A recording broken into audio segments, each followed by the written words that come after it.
The rollout of the COVID-19 vaccine is the moment millions have been waiting for, in the hope it will mean a return to normality. But many factors, like some of the vaccines being difficult to store, mean there is no guarantee they will be distributed fairly around the world. As people in rich countries such as Britain get their first shots, how can those in less developed areas get theirs as well? This is your COVID-19 special here on DW. I'm Chris Kober. Welcome. African countries have been faring much better in the pandemic than many experts had feared. Despite initial doubts, for example, about the impossibility of social distancing in communities where large families often share a single room.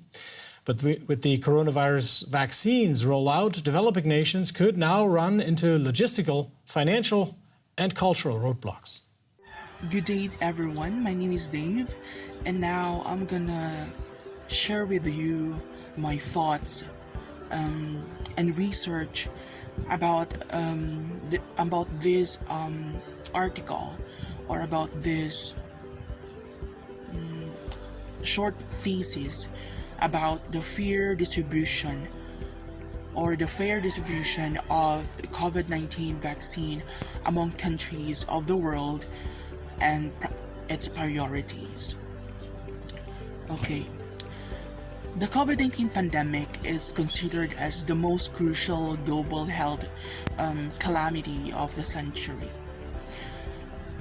COVID-19.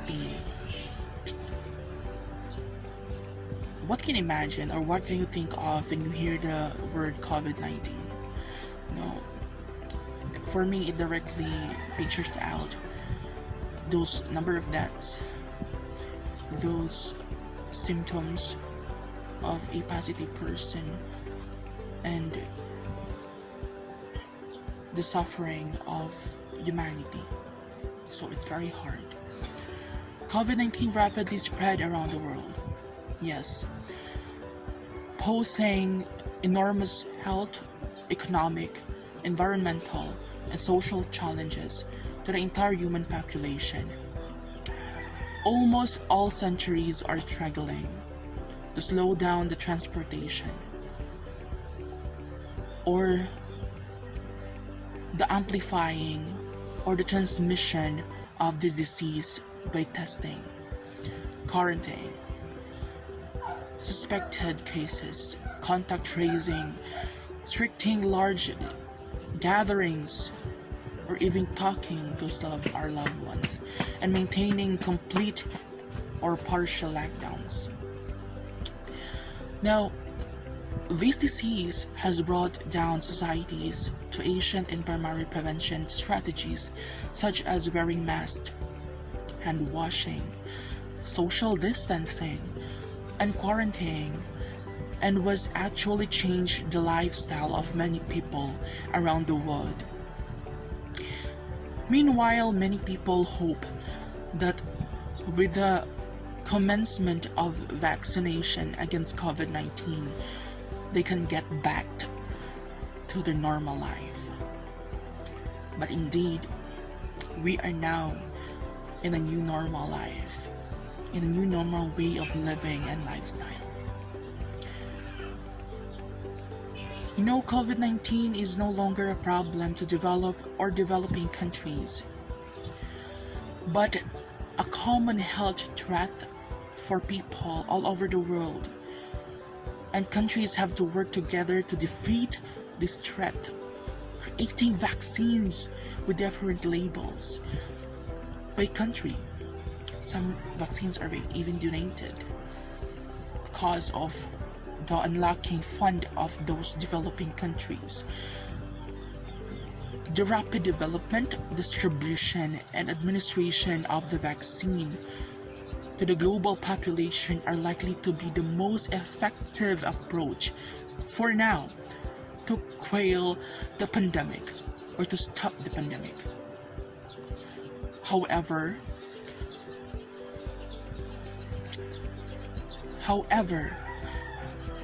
there are challenges, including sufficient manufacture and distribution of vaccine and cold chain requirement that present logistical and physical boundaries or barriers to the availability of these vaccines in source poor areas of the world, including the Philippines. It's very sad. No, strong international coordination and cooperation between vaccines developer, regulator, policymaker, funders, public health bodies, and government officials will be needed to ensure that vaccine can be manufactured and in sufficient qualities and quantities and acquaintable supplied to all affected areas, especially to the most vulnerable ones and to the most affected one, particularly low resource regions. The coalition of the Pandemic Preparedness Innovation, or the CEPI, was recently issued a call for funding to support global COVID-19 vaccines development effort so that vaccines can be manufactured and distributed fairly in a timely manner. You know, time is very short. Time is very precious. As we all know, time is gold.